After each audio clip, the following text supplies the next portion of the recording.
Bienvenue sur jeconstruismamaisonavec.com, le portail internet qui vous donnera accès aux fabricants de matériaux et d'équipements, ainsi qu'aux prestataires de services nécessaires à la construction de votre future maison. En tant que professionnel de la construction de la maison individuelle, nous allons vous présenter la mise en œuvre de nos produits et la qualité de nos services. Après la réalisation des fondations, il est important de réaliser un plancher sur vide sanitaire qui ménage un vide d'air entre la maison et le sol.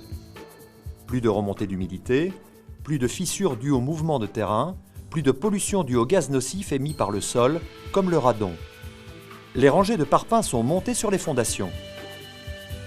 Au niveau du refend, la dernière rangée de parpaings sera remplacée par le Stop Term Block afin de couper le pont thermique généré par le refend.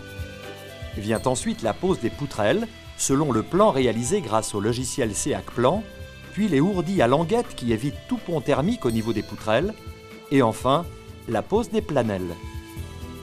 Une fois le plancher posé traditionnellement, les Stop Term EP, en périphérie, sont ajoutés pour traiter les ponts thermiques au niveau de la table de compression, assurant une continuité parfaite avec l'isolation des murs.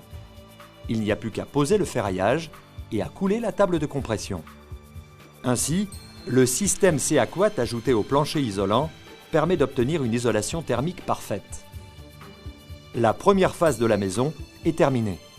Après la construction des murs, le plancher d'étage doit être réalisé en traitant les ponts thermiques au droit de la dalle.